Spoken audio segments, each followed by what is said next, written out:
Hey everybody, welcome to What the Flick, Twin Peaks: The Return, episode 6, Meredith, Alonso.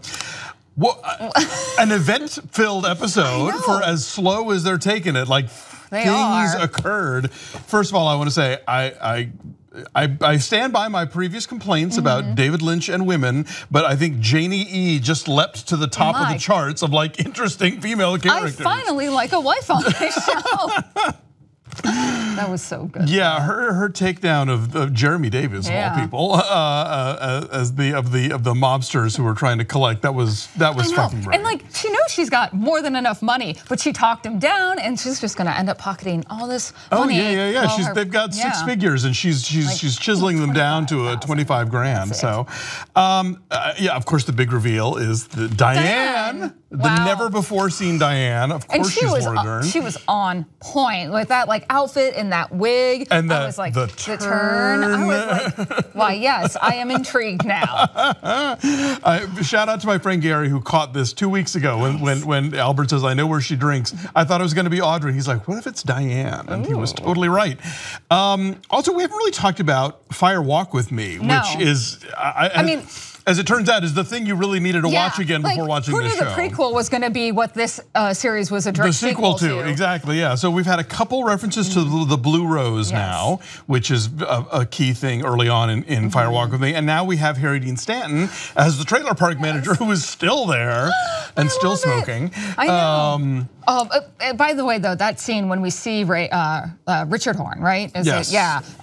You know, his whole little like cocaine bender, and like they start introducing these characters. They introduce, you know, the trailer park manager. They introduce the woman at the restaurant, and then you start wondering who's going to die, who's going to get hit by a car. Yeah, I saw that coming. I didn't see it out of left field. That was going to be some poor little boy. Yeah, that was pretty wrenching. And you know, there's something about the way that Lynch handles tragedy, or the way that bystanders react in a way that, on the one hand, it feels a little overdone, and on the other hand, it's like, no, that's maybe probably how it would play out. You know? I mean, it was a really stark social commentary, because I'm sitting there screaming at the screen like, why isn't anybody helping her? Why isn't? And then I think about, you know, all the times when I was a beat reporter and I would cover shootings, car accidents, and just I'd show up, and even before cops would get there, sometimes people would just stand. They wouldn't do anything. You freeze. Yeah, they don't know. I mean, people aren't equipped to handle this. We don't know what to do.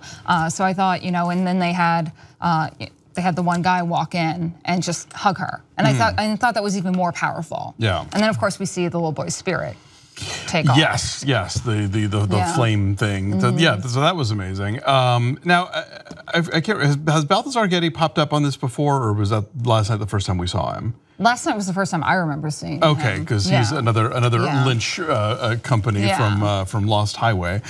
So he's apparently the drug go-between kingpin guy. I like that. And then Hawk finds that dime at the end. Yes, right? the Indian head dime that takes him to the Napier company that made the toilet door. To the hidden letter, which we don't know what it is yet. Yeah, we don't. We have no idea. So that's a thing to watch out for. Yeah, again, this is 18 episodes. They're just gonna play this out. And again, it's not like we're gonna get any answers at the end of 18 either. No, we really aren't. I mean, I'm getting to a point with the whole Dougie storyline that I'm like, can we just do something with it? Can we just get him somewhere? But we had that moment where he's told, you have to wake up, you have to wake up, don't die, don't die, don't die, don't die. And he starts to snap out of it and then just kind of goes back into his comatose state. Though we do start at least seeing when he sees the policeman's badge. Yeah, we've had the agent, the badge, the coffee, like piece by piece he's being put back together. I mean, but what's going to be the thing that finally, does he have to see like Laura Palmer to finally wake up? I mean, what is going to be the catalyst here? It's a toughie. I don't know. I mean, and you know, I think already I haven't read the pieces because I try not to read other stuff, but there are critics online who are like, let him be Dougie all season. I know. I mean, Dougie is great. Don't get me wrong, but there's like with Bob kind of out of the alt Dale kind of out of the picture for the last couple of episodes, like I want that dynamic there. But it was great to see him in the suit. He returned back to his Dale Cooper suit. Yeah, and I think obviously the appearance of Diane is possibly the thing that could snap him out of it as well. Who knows? No, go ahead. Oh, I was going to ask you. Okay, so when he brings the case files to his boss with the doodles, which I love that, because let me tell you, that little like pentacle with the circle, I totally doodled that all the time when I was a kid. So I don't know what that means. But you know, he was doing stairs and like almost like a ladder. Ladder, like way out of hell was kind of what I was getting. But what was it his boss saw? I don't know. I mean, obviously at first the boss was like, what is this? And then at some point, putting them next to each other, he sees something. So again, that's you know, no one's in any hurry to explain anything on this show. It's fine, but and that's okay. Yeah, I know, I have no idea. I couldn't even piece it together rationally. But again, this so much, even what's supposed to be reality on this show reads as dream logic. No, and I feel like more and more as each episode we get David Lynch falling back into a comfort zone. Not a comfort zone, but he's getting more comfortable getting back in the director's chair. Like I really felt the first couple episodes like maybe he didn't find his footing, or maybe that was just what he intended, but like as the series unravels, we're getting more and more back into Twin Peaks, even if we rarely go visit Twin Peaks. True, yeah. I mean, there's a lot of geographical leaping around and a lot of leaping around between dimensions and between characters and that kind of thing. But I mean, I think he knows what he's doing. I think he's known what he's doing all along. It's just a matter of our growing comfort in the rhythms of this show and where it's going to take us and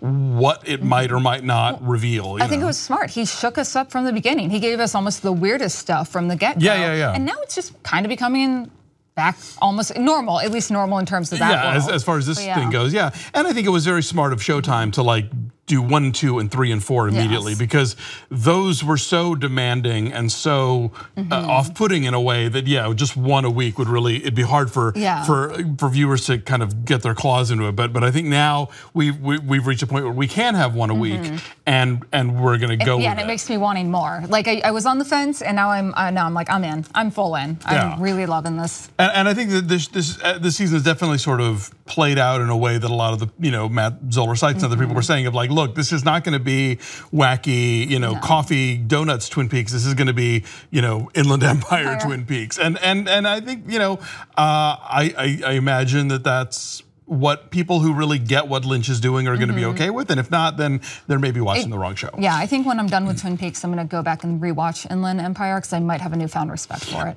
Right? Because I didn't totally love that movie either, but now I'm thinking, all right, maybe I just have to maybe I wasn't in the right mood, exactly. Maybe I wasn't awake enough. I was maybe I was expecting it to be one thing and it was something different. Sure. Like when you think you're getting water and it's actually Sprite. Yeah, or tonic water, which is even worse. Right? I'll take Sprite. But tonic water? No. Quinine. Who wants that? Nope. So we have the young Mr. Horn. We have the kid dying. We have Dougie's stuff. Are we forgetting anything for this episode? I mean, I just kept, I've been writing down numbers I see. Like at one point, they Chad's a dick. Yeah, Chad's a. What the fuck? I know, Chad? right? Like it's one thing to find it dubious that the log lady is getting messages from a piece of wood, but that's some straight up.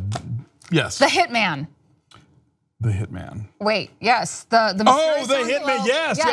Right, sorry, how could I forget? Yeah, so he goes, and we have that brutal scene where he goes into the office and just murders that woman. And by the way, I had to look it up. The song that plays whenever he gets into hitman mode, it's from Canheo, and the song is Blunted. Because it's such a dope track that I'm like, I gotta find this, and I love it. So I was like listening to it on the way over today. Yeah, see, that's one of the things you get when you watch with the closed captions. It tells you that. Oh, wow.